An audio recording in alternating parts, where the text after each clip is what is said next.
নমস্কার, শিবন শিল্পালয়ে আপনাকে স্বাগত জানাই। আজকে আমি কুর্তির আর্মহোলের ওপর ভিডিও তৈরি করছি।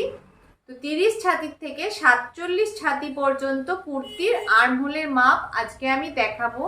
ধরুন 36 ছাতি, একই ছাতির দুভাবে আমরা যখন পিঠ কাটছি, পিঠ যখন ডিপ কাটছি তখন আর্মহোল আলাদা, আর যখন আমরা পিঠ ঢাকা কাটছি তখন আর্মহোল আলাদা হয়। তো সেইভাবে আমি 30 ছাতির থেকে 47 ছাতির প্রত্যেকটা মাপ আপনাদের আজকে আমি দেখাবো। তো ভিডিওটা লাস্ট অবধি দেখবেন। তো দেখুন, আমি 36 ছাতির ব্যাক নেক মানে পেছনের গলা দুরকম ভাবে শেখাবো। তো যখন 36 ছাতির ব্যাক নেক 2 দিচ্ছি তখন আর্মহোল হচ্ছে 7.5, আর যখন 36 ছাতির ব্যাক নেক আমি 8 দিচ্ছি তখন আর্মহোল হচ্ছে আমাদের 6.5। 36 ছাতির ড্রয়িং এ আমি দেখাচ্ছি। এটা হচ্ছে এখান থেকে গলা নিলাম, সামনের গলা ধরুন কমন একটা 6, কমন একটা মাপ নিলাম 6 বা 6.5, বেশি তো সামনের গলা নেওয়া যায় না। পেছনের গলা কতটা নিচ্ছি সেই অনুযায়ী আর্মহোল নিতে হবে। যদি সেম 36 ছাতির আমি পেছনের দিকের গলা আমি ডিপ করছি 2, তখন এই সাইডে আর্মহোলটা আমাদের নিতে হবে 7.5। 7.5 থেকে তখন মাপগুলো যাবে 36 ছাতি 4 দিয়ে ভাগ করলে 9 প্লাস 2, তো আর্মহোলটা এখানে 7.5 হবে। যদি এটা ধরুন ব্যাক নেক, এই যে এটা ধরুন আমি ব্যাক নেক রেখেছি, ব্যাক নেক 2, তখন আর্মহোল হলো 7.5। তখন এইভাবে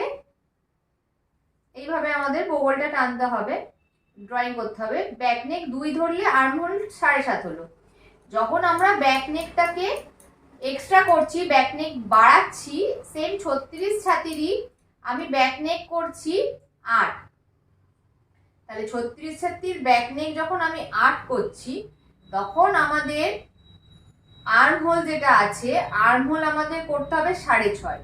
তাহলে এইখান থেকে আর্মহোলের মাপটা যাবে, তখন ছাতির মাপ আর্মহোল থেকে ছাতির মাপ যাবে, তখন আর্মহোল হয়ে যাবে আমাদের 6.5।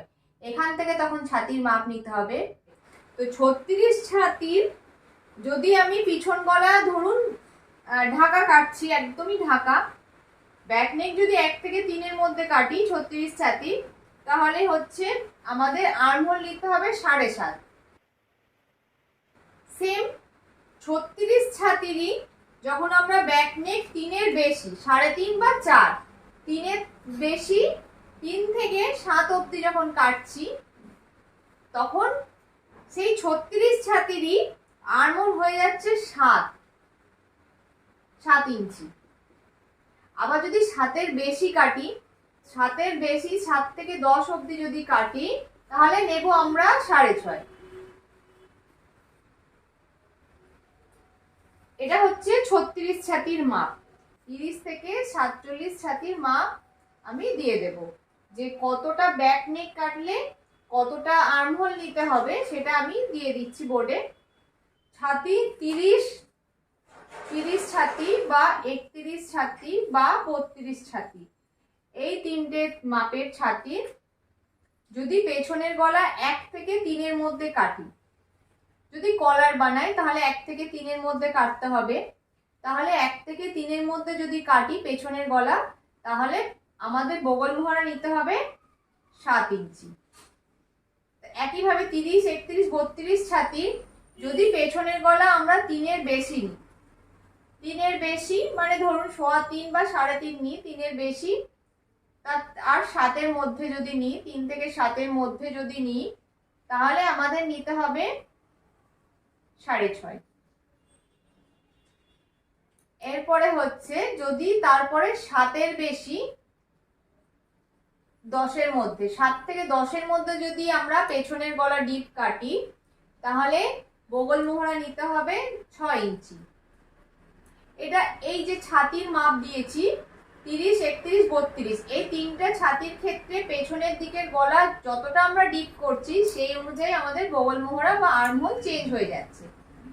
এখানে দিয়েছি 30, 31, 32 ছাতির, সেম একই ভাবে দিচ্ছি 33 ছাতি, 34 ছাতি, 35 ছাতি। 33, 34, 35 ছাতির যদি পিছনের গলা 1 থেকে 3-এর মধ্যে কাটি, তাহলে আমাদের আর্মহোল নিতে হবে 7.25 ইঞ্চি, মানে 7.25 ইঞ্চি। যদি 33, 34, 35 ছাতির পিছন গলা 3 থেকে 7-এর মধ্যে নিই, মানে 3.5 থেকে, মানে 3.25 থেকে 7-এর মধ্যে যদি নিই, তাহলে আর্মহোল আমাদের হবে 6.75 ইঞ্চি। আবার একই ছাতির 33, 34, 35 ছাতির যদি পেছন গলা আমি 7 থেকে 10-এর মধ্যে নিই, তাহলে এখানে হবে 6.25 ইঞ্চ আর্মহোল।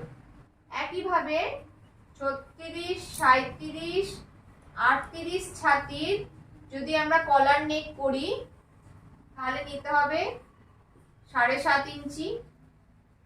3 থেকে 7-এর মধ্যে নিলে নিতে হবে 7 ইঞ্চি। যদি 36, 37, 38 ছাতির পেছনের দিকে ডিপ কাটি, 7 থেকে 10-এর মধ্যে কাটি, তাহলে নিতে হবে 6.5 ইঞ্চি।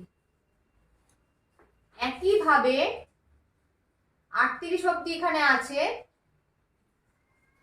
39, 40, 41 ছাতির যদি আমরা কলার বা 1 থেকে 3-এর মধ্যে কাটি, তাহলে নিতে হবে 7.75 ইঞ্চ।